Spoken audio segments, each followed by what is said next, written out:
ఆస్తి లేదు, అంతస్తు లేదు, ఇల్లు లేదు, వాకిల్ లేదు, కారు లేకపోవచ్చు, కుటుంబంలో సమస్యలు ఉన్నాయి, సంకటాలు ఉన్నాయి, ఎన్నో బాధలతో పీడించబడుతున్నావు. నువ్వు అనుకుంటున్నావు సైతాన్ నా వెనుక ఎందుకు పడుతున్నాడు, దురాత్మలు నా వెనుక ఎందుకు పడుతున్నాయి, చేతబడి నన్ను ఎందుకు పీడిస్తుందంటే కారణం యేసయ్య స్వరక్తంతో రాసిన వీరునామాలో నీ పేరు ఉంది, నీ పేరు మీద ఆస్తి ఉంది, నీ పేరు మీద అంతస్తు ఉంది, ఐశ్వర్యం ఉంది. ఆ ఆస్తిని, అంతస్తును, స్వాస్థాన్ని నువ్వు పొందుకోవద్దు, అనుభవించవద్దు అని చెప్పేసి దురాత్మలు నీకు విరోధంగా పనిచేస్తున్నాయి. కానీ శుభవార్త ఏంటంటే ఈరోజు దూతలు వచ్చి ఎక్కడెక్కడైతే నీ ఆశీర్వాదం ఉందో, ఎక్కడెక్కడైతే నీ మేలు ఉందో, ఎక్కడెక్కడైతే నీ అభిషేకం ఉందో, ఎక్కడెక్కడైతే నీ వ్యాపారం ఉందో అది నీకు కనెక్ట్ చేయబోతున్నారు. ఆ ఇల్లు కనెక్ట్ చేయబోతున్నారు, ఆ ఆస్తి కనెక్ట్ చేయబోతున్నారు, ఆ అభిషేకం కనెక్ట్ చేయబోతున్నారు. గట్టిగా చెప్పండి, ఐ రిసీవ్. హెబ్రీ పత్రిక 1వ అధ్యాయము 14వ వచనం చూడండి. వీరందరూ రక్షణను స్వాస్థ్యమును పొందబో వారికి పరిచారము చేయుటకై పంపబడిన సేవకులైన ఆత్మలు కారా. ఇక్కడ పరిశుద్ధాత్మ దేవుడు దూతల గురించి ఆయన సెలవిస్తే ఏం చెప్తానంటే, దూతలకు దేవుడు సెలవే లేదు. నేను నీ శత్రువులను నీ పాదముల కింద పాదపీఠంగా చేయి వరకు నా కుడి పార్శ్వన కూర్చును అని తండ్రి కుమారుని సెలవిచ్చి ఉన్నాడే, కానీ దూతలకు సెలవే లేదు. కానీ దూతలకు ఏం సెలవిచ్చారంటే, వెళ్ళండి, మీరు రక్షణ అను స్వాస్థ్యం అంటే ఏంటంటే ఆస్తి. వినండి, ఎవరైతే యేసుక్రీస్తుని విశ్వాసం ఇచ్చి ఉన్నారో, మీరు నిరుత్సాహంలో ఉన్నారా, నిరాశలో ఉన్నారా, ఉన్న ఇల్లు అమ్మేసుకున్నాను, ఉన్న వ్యాపారం మూసేసుకున్నాను, ఉన్న కుటుంబం సర్వనాశనం అయిపోయింది, భార్య విడిచేసింది, భర్త విడిచేసి వెళ్ళిపోయాడు, ఉన్న సేవ వెళ్ళిపోయింది, ఉన్న ఆస్తి నష్టపోయాను, ఉన్నటువంటి డబ్బంతా వెళ్ళిపోయిందని నిరాశ నిస్పలో ఉన్నారా? వినండి, పరిశుద్ధాత్మ దేవుడు మీతో మాట్లాడుతున్నాడు. ఎవరైతే యేసుక్రీస్తుని విశ్వాసం ఇచ్చి ఉన్నారో వారందరికీ యేసుక్రీస్తు గొప్ప స్వాస్థ్యంగాను, యేసు ప్రభువు వారే గొప్ప స్వాస్థ్యంగా సంపదగా ఉండబోతున్నాడు. వీరందరూ రక్షణ అనేటువంటి ఆస్తిని, స్వాస్థ్యమును పొందబో వారికి. వింటున్నారండి, నీకోసం దేవుడు ఒక స్వాస్థాన్ని, ఒక ఆస్తిని రాసి ఉంచాడు. వీరునామా అంటే ఏంటో తెలుసండి? ఒక మనిషికి ఆస్తి ఉంది, కోట్ల రూపాయల ఆస్తి ఉంది, లక్షల కోట్ల రూపాయల ఆస్తి ఉంది. ఆ మనిషి చనిపోయిన తర్వాత ఏం చేస్తారంటే, చనిపోక ముందే ఆ మనిషి వీలునామా రాస్తాడు.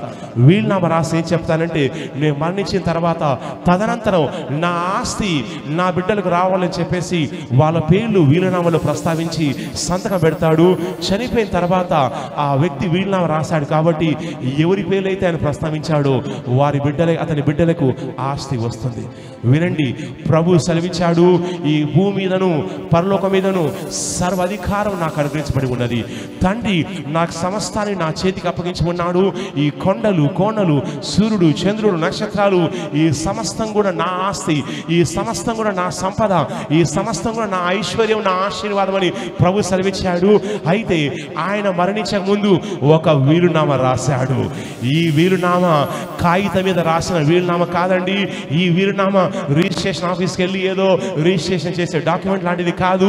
ఈ వీలునామాను ప్రభు స్వయంగా తన స్వరక్తంతో రాశాడు. ఆయన మరణించే ముందు రాత్రి ఆయన రొట్టెను విచ్చి, ఇది మీ కొరకు విరగొట్టబడ్డ నా శరీరము, ఆయన ఒక పాత్ర ఎత్తుకొని, ఇది మీ కొరకు చిందించబడ్డ కొత్త నిబంధన రక్తము, కాబట్టి దీన్ని తాగునప్పుడల్లా నా మరణాన్ని జ్ఞాపకం చేసుకోమని చెప్పాడు. యేసు ప్రభువారు ఈ విషయంలో ఆయన స్వరక్తంతో వీరునామా చేసి ఉన్నాడు. ఆ వీరునామాలో నీ పేరు రాశాడు. నేను మరణించబోతున్నాను, నేను పరలోకానికి వెళ్ళబోతున్నాను, నా తదనంతరం నా ఆస్తి, నా ఆశీర్వాదాలు, నా ఐశ్వర్యము ఈ ప్రతి తరంలో ఉన్నటువంటి బిడ్డలకి, ఈ బిడ్డలకు రావాలి. ఈ బిడ్డకు 1000 కోట్ల ఆస్తి, ఈ బిడ్డలకు 100 కోట్ల ఆస్తి, ఈ బిడ్డలకు 10 హౌసెస్, ఈ బిడ్డలకి ఇన్ని ఫామ్ హౌస్, ఈ బిడ్డలకి ఇంత గొప్ప సేవని యేసు ప్రభువారు మరణించక ముందు ఆయన స్వరక్తం రాసినటువంటి వీరునామాలో ఆయన నీ పేరు చేర్చాడు. నీ పేరు మీద ఆస్తి ఉన్నది, నీ పేరు మీద స్వాస్థ్యం ఉన్నది. బైబిల్ సెలవిస్తుంది, వీరంతా దూతలంతా కూడా రక్షణ అనేటువంటి ఆస్తిని, అంటే ఆయన నీ కోసం ఏమైతే వీలునామాలు రాసి ఉన్నాడో అది పొందబోవు వారికి పరిచారము చేయుటకై పంపబడిన సేవకులైన ఆత్మలో వీరు నామాలో యేసుప్రభు వారు నీకు ఇంత ఆస్తి ఉండాలి, ఇన్ని ఇండ్లు ఉండాలి, ఇన్ని కార్లు ఉండాలి, ఇంత గొప్ప సేవ చేయాలి, ఇంత గొప్ప అభిషేకాలు ఉండాలని చెప్పేసి వీరు నామాలో రాసి ఉంచాడు. కానీ విచారం ఏంటంటే చాలామంది విశ్వాసులకి వీరు నామంలో వారి పేరు ఉందో లేదో తెలియదు. ఉన్నది తెలిసినా కానీ ఎంత ఆస్తి రాసి ఉంచాడో, ఎంత స్వాస్థ్యం ఇచ్చాడో ఆయన విశ్వాసులు కనుక్కునే స్థాయిలో లేరు. కానీ ప్రభు సెలవిచ్చాడు, మీరు ఎక్కడికి వెళ్ళొద్దు, యెరూషలేములో కనిపెట్టుకొని ఉండండి. ఎందుకంటే నేను మీకు వీరునామా రాసి ఉంచాను, దాంట్లో నా ఆస్తి రాసి ఉంచాను. పరిశుద్ధాత్మ దేవుడు వస్తాడు, ఆయన మీకు విషయాలని బయలుపరుస్తాడు. నా నామంలో, నా వీరునామాలో, నా స్వరక్తం రాసిన వీరునామాలో ఎంత ఆస్తి ఉంది, ఎంత ఆశీర్వాదం ఉంది, ఎంత మహిమ ఉంది, ఎంత గొప్ప జీవితం ఉందో పరిశుద్ధాత్మ దేవుడు బయలుపరుస్తారని ప్రభు శిష్యులకు చెప్పాడు. వారు పరిశుద్ధాత్మను పొందుకున్నాము, అలాగే నువ్వు పరిశుద్ధాత్మను పొందుకున్నావు. అయితే ఈ స్వాస్థానికి వ్యతిరేకంగా సైతాను ఆత్మలు పోరాటం చేస్తున్నాయి. ఎస్, నీ ప్రస్తుతం ఆస్తి లేదు, అంతస్తు లేదు, ఇల్లు లేదు, వాకిల్ లేదు, కారు లేకపోవచ్చు, కుటుంబంలో సమస్యలు ఉన్నాయి, సంకటాలు ఉన్నాయి, ఎన్నో బాధలతో పీడించబడుతున్నావు. నువ్వు అనుకొచ్చున్నావు, సైతాన్ నా వెనుక ఎందుకు పడుతున్నాడు, దురాత్మలు నా వెనుక ఎందుకు పడుతున్నాయి, చేతబడి నన్ను ఎందుకు పీడిస్తుందంటే కారణం యేసయ్య స్వరక్తంతో రాసిన వీరునామాలో నీ పేరు ఉంది, నీ పేరు మీద ఆస్తి ఉంది, నీ పేరు మీద అంతస్తు ఉంది, ఐశ్వర్యం ఉంది. ఆ ఆస్తిని, అంతస్తును, స్వాస్థాన్ని నువ్వు పొందుకోవద్దు, అనుభవించొద్దు అని చెప్పేసి దురాత్మలు నీకు విరోధంగా పనిచేయుచున్నాయి. కానీ శుభవార్త ఏంటంటే ఎన్ని దురాత్మలైనా నీకు వ్యతిరేకంగా పనిచేసినప్పటికీ నీ స్వాస్థ్యమును, నీ ఆస్తిని, నీ స్వస్థతను, నీ ఆశీర్వాదాన్ని, విడుదల పొందుకోవడం కోసం దాని విషయంలో సహాయం చేయడానికి దేవుడు దూతలను నీకు ప్రత్యేకంగా పంపించబోతున్నాడు. నీకోసం ప్రత్యేకంగా దూతలు వస్తున్నారు. నీకు విరోధంగా పనిచేసే దురాత్మల కంటే ఎక్కువగాను దూతలు పనిచేయుచున్నారు. నీకు విరోధంగా 10 దురాత్మలు పనిచేస్తే నీ పక్షంగా 1000 దూతలు పనిచేస్తున్నారు. నీకు విరోధంగా 10 సమస్యలు పనిచేస్తే నీకు అనుకూలంగా 100 పరిష్కారాలు పనిచేస్తున్నాయి.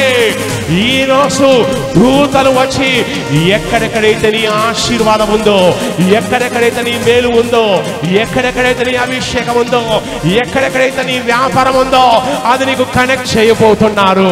ఆ ఇల్లు కనెక్ట్ చేయబోతున్నారు, ఆ ఆస్తి కనెక్ట్ చేయబోతున్నారు, ఆ అభిషేకం కనెక్ట్ చేయబోతున్నారు. వినండి, దూతలు నీకు ముందుగా వెళ్ళుచున్నారు, వెళ్ళి మార్గాన్ని సరళం చేస్తారు. నీ టైం వచ్చేసింది బిడ్డ. పరిశుద్ధాత్మ దేవుడు సెలవిస్తున్నాడు, ఇక నీ టైం వచ్చేసింది.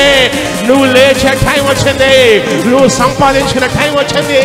దేవుని కోసం భారీ స్థాయిలో నిలబడే సమయం వచ్చిందని పరిశుద్ధాత్మ దేవుడు సెలవిస్తున్నాడు. నమ్ముచున్న వారంతా గట్టిగా చెప్పండి, ఐ రిసీవ్. ఇంకోసారి చెప్పండి గట్టిగా, ఐ రిసీవ్. చెప్పండి, ఐ రిసీవ్.